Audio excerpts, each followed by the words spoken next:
What's up, YouTube? It's your main man, AB the Hero, back again with another video. And in today's video, we are talking about NBA games from last night. Last night in the NBA. Let me stop. We Golden State Warriors, Pelicans played last night. Lakers played.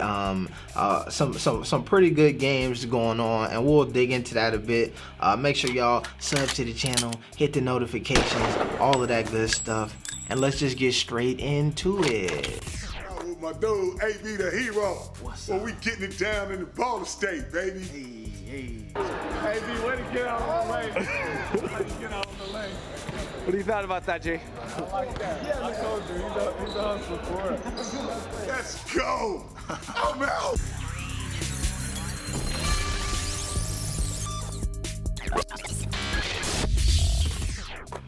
All right. So the first game we talking about, Dallas Mavericks, Golden State Warriors. The Mavericks won this game 134 to 132, despite the fact that Curry scored 57 points last night.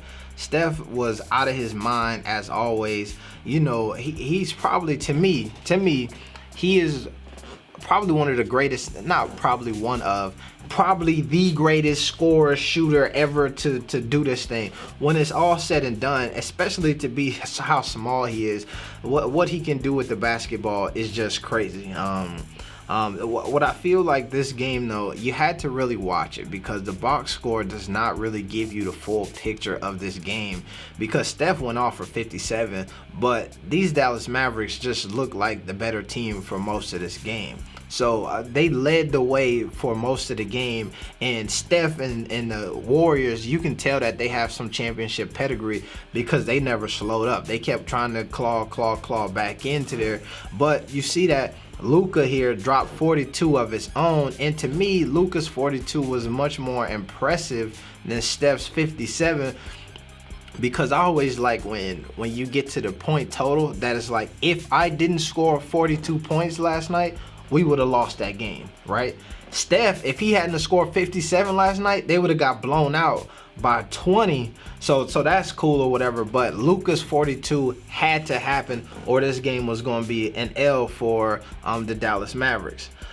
So I think too, man, to me, obviously, Steph Curry, 57% from the field, from behind the arc last night is crazy. But even to more what I was saying to you is that Luka Doncic, right, 58% from behind the three-point line. So it's like, Luka, if you don't have a bananas night from behind the arc, we lose this game to the greatest scorer of all time. And your boy Luka Doncic showed up for that last night.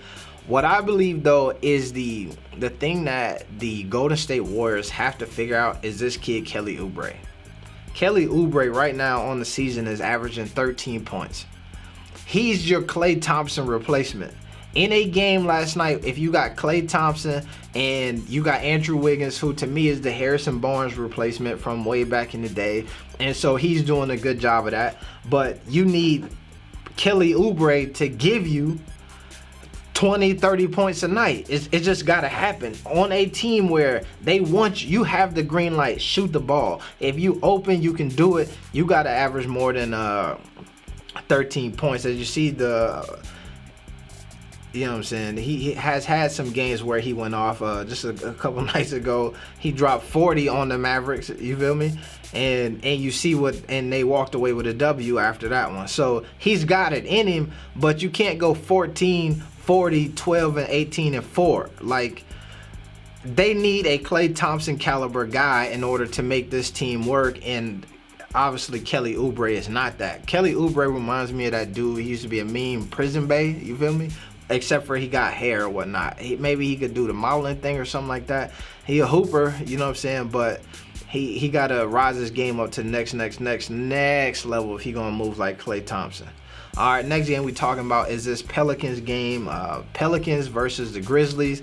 Pelicans walked out of here with the W last night, and anytime the Pelicans win convincingly, you always can assume that your boy Lonzo Ball played a hell of a game, which he did last night for him. 50% from behind, over 50% from behind the arc, knocked down 4 threes, Bledsoe gave you 4 threes. Ingram with 5 threes. So shooting well across the board last night. And one of the things that is so crazy to me about watching this team play is Zion. Right? When you watch Zion in college, you watch Zion in high school, you would have thought that he was just going to come in the league and just be this super high flyer, right? His athleticism is what was going to like lead him to stardom or whatnot. And it's so interesting to watch that really what makes him unstoppable is his layup package, right? He's a big dude. He's going to body you, and you see here 11 free throws attempts. You can't stop him. He's going to get to the line, but the majority of the time he just dropping left-hand layups on folks, and there's nothing you could do about it. So it's so crazy watching that, right? You think that he would be this consistent highlight reel, and you'd be more terrified that he's going to dunk on you. But on the other end, Ja Morant is more likely to put you on a poster at this point than Zion is. And Zion is dope now. He will dunk it. He had a couple alley-oops. Bledsoe threw him a oop a few times last night, and he had some huge dunks. But the majority of his big dunks are either fast break, nobody guards him, somebody driving, kicking, he's throwing down a two-hand. He's not really like posterizing people like I thought he would. But let's see, like I said, your man Lonzo Ball, 66% from behind the arc last night, 54% from the field. He's a dude who the expectations for him coming in the league were huge, right? People wanted to see some Lonzo Ball be great, and you have these moments where he goes on a run and the greatness is there. You look at him over the last 10 games, 14 points, 4 assists. Let me hide there for you. 14 points, 4 assists, all of that good stuff. I think to me, what it is the 14 points is good, right? That's, you want to see him get on the board. But these percentages, 40% from behind the arc, 44% from the field, 66% from the free throw line. He doesn't shoot a lot of free throws, so this number could be misleading. So it's just like the other night, Melo shot 3 free throws, missed 1, now you 66%. So I would love to see that free throw percentage of his go up a bit and have more attempts at free throws. But the man is dominant at this point. If he can shoot at that clip, you know, his stuff would be pretty good. 36% three-point shooter for the regular season, and the reason why that matters is because that's the majority of the shots that he ends up taking. I think that what the Pelicans have to do, though, and this is the key for me for them to just kind of overall be successful, is you got to figure out a way to get JJ Redick more shots. You have to figure out a way to get JJ Redick more shots. So we go back to the box score. You look at my man took 2 3-point attempts last night, knocked them both down. He's got to get, I think that if I'm the coach of the Pelicans, JJ, you got to take 5 3-pointers every game, or else we don't need to play you. You shouldn't even be on this team. I don't care if you got 10 minutes. If you're on the court for 10 minutes, in them 10 minutes, I need 5 3-pointers from you, attempts. I got to have it. At least you got to knock down 3 of them out of 5, and you're going to be good. And so to me, I think that they underutilized JJ Redick. Right, last night he played 15 minutes, shot 100% from the 3-point line, and you get him up out of there. Run a play. You're going to be the dude. If Lonzo is shooting well, it's going to create some space for you. Ingram is shooting well. Bledsoe is shooting well. We got 5 3-pointers for you tonight, JJ, and you're going to knock them boys down, and you'll average more than 8 points a season. So I think that's where they got to do. Probably one of the best games of the night, or the most thrilling games, I would say, is this Detroit Pistons Los Angeles Lakers game. Ended up going into, I believe, 2 OTs. That boy LeBron James is something special. To be doing what he's doing this late in his career, to me, is on another level. And as I said, that Steph Curry is probably the greatest scorer of all times. Your boy LeBron is probably the greatest player of all times, and I said that, and I meant that, and you know if you noticed, but I said it with my chest as well. 33 points last night from LeBron, plus 8. 11 assists, 5 boards.